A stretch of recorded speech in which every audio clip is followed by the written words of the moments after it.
Bible का full form है basic instructions before living अर्थ, पृथ्वी छोड़ने से पहले बुनियादी निर्देश। गलातियों की पत्री अध्याय 5। मसीह ने स्वतंत्रता के लिए हमें स्वतंत्र किया है, अतः इसी में स्थिर रहो और दासत्व के जुए में फिर से न जुटो।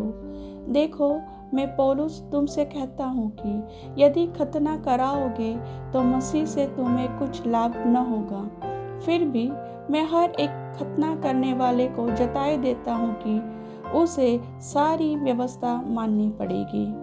तुम जो व्यवस्था के द्वारा धर्मी ठहरना चाहते हो, मसीह से अलग और अनुग्रह से गिर गए हो, क्योंकि आत्मा के कारण हम विश्वास से आशा की हुई धार्मिकता की बाट जोते हैं। मसीह यीशु में न खतना और न खतना रहित कुछ काम का है, परंतु केवल विश्वास जो प्रेम के द्वारा प्रभाव डालता है।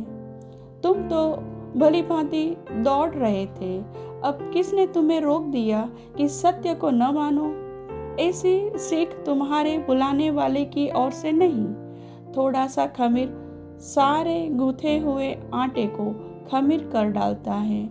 मैं प्रभु पर तुम्हारे विषय में भरोसा रखता हूँ कि तुम्हारा कोई दूसरा विचार न होगा, परंतु जो तुम्हें घबरा देता है वह कोई क्यों न हो दंड पाएगा। परंतु हे भाइयों, यदि मैं अब तक खतना का प्रचार करता हूँ तो क्यों अब तक सताया जाता हूँ? फिर तो क्रूस की ठोकर जाती रही।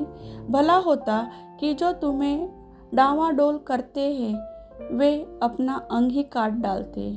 हे भाइयों, तुम स्वतंत्र होने के लिए बुलाए गए हो, परंतु ऐसा न हो कि यह स्वतंत्रता शारीरिक कामों के लिए अवसर बने, वरन प्रेम से एक दूसरे के दास बनो, क्योंकि सारी व्यवस्था एक ही बात में पूरी हो जाती है। तू अपने पड़ोसी से अपने समान प्रेम रख। पर यदि तुम एक दूसरे को दांत से काटते और फाड़ खाते हो तो चौकस रहो कि एक दूसरे का सत्यानाश न कर दो। पर मैं कहता हूँ, आत्मा के अनुसार चलो तो तुम शरीर की लालसा किसी रीति से पूरी न करोगे, क्योंकि शरीर आत्मा के विरोध में और आत्मा शरीर के विरोध में लालसा करता है, और ये एक दूसरे के विरोधी है, इसलिए कि जो तुम करना चाहते हो वह न करने पाओ। और यदि तुम आत्मा के चलाए चलते हो तो व्यवस्था के अधीन न रहे। शरीर के काम तो प्रकट है, अर्थात व्यभिचार, गंदे काम, लूचपन, मूर्ति पूजा, टोना, बैर, झगड़ा, ईर्ष्या, क्रोध, विरोध, फूट, विधर्म, ढा, मतवालापन, लीला क्रीड़ा और इनके जैसे और काम हैं। इनके विषय में मैं तुमसे पहले से कह देता हूँ, जैसा पहले कह भी चुका हूँ, कि ऐसे ऐसे काम करने वाले परमेश्वर के राज्य के वारिस न होंगे। पर आत्मा का फल प्रेम, आनंद, शांति, धीरज, कृपा, भलाई, विश्वास, नम्रता और संयम है।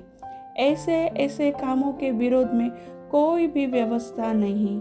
और जो मसीह यीशु के हैं, उन्होंने शरीर को उसकी लालसाओं और अभिलाषाओं समेत क्रूस पर चढ़ा दिया है। यदि हम आत्मा के द्वारा जीवित हैं तो आत्मा के अनुसार चले भी। हम घमंडी होकर न एक दूसरे को छेड़े और न एक दूसरे से ढा करें। प्रभु वचन के सुनने वाले को वचन का आशीष दे। आमीन।